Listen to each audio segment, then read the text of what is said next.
Hello, இன்றைக்கி இன்னொரு healthy recipe தான். நேற்றுக்கு ராகி களி கிண்ணோம், அதில் கொஞ்சம் மிச்சமாயிடுச்சு. ஸோ மிச்சமான ராகி களியை வச்சு இன்றைக்கி ராகி கூழ் பண்ணுறது பார்த்துடலாம். ஃபஸ்ட்டு மிச்சமான ராகி களி கூடவே கொஞ்சம் உப்பு, அப்புறம் தயிர் அவங்கவுங்க தேவைக்கேற்ப. நான் இன்றைக்கி ஒரு 1/2 கப்பு வரைக்கும் சேர்த்துருக்கிறேன் தயிர்.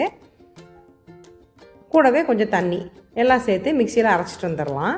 இது மிக்சியில் தான் அரைக்கணும்னு அவசியம் இல்லை, கையிலே கலக்கலாம். அது லம்ஸ் நிறைய இருக்கும், அதனால் நான் மிக்சியில் அரைச்சிக்கிட்டேன். அதுக்கு தொட்டுக்கைக்கு தொகையல் பண்ணலான்னு ஒரு ஐடியா. அதுக்கு பதிலாக நம்ம தேய்ச்சா பண்ணால் டேஸ்ட்டாக இருக்குமேன்றதுக்காக நிலக்கடலை போட்டு வறுத்து எடுத்துக்கிட்டேன். அப்புறமா பச்சை மிளகா, பூண்டு, இது நல்லா வறுபட்டவுடனே ஜீரகம், உப்பு எல்லாத்தையும் ஒன்றா போட்டு நல்லா வறுத்து எடுத்துக்கணும். ஜீரகம் நல்லா பொரிஞ்சதுக்கப்புறமா இதை எடுத்து மிக்சி ஜாருக்கு மாற்றிக்க வேண்டியதான்.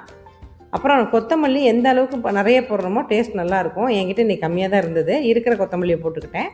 கூடவே லெமன் ஜூஸ் புழிஞ்சு குறைன்னு அரைச்சி எடுத்தால் தேய்ச்சாவும் ரெடி. அப்புறம் என்ன, வெயிலுக்கு இதமான ஒரு ராகி கூழ் ரெடி ஆகிடுச்சு. வெயிலுக்கு கம்பங்கூழ் தான் இருக்கிறதுலே பெஸ்ட்டு, பட் ராகி கூழும் மோர் நிறைய சேர்த்து குடித்தா நல்லாயிருக்கும்.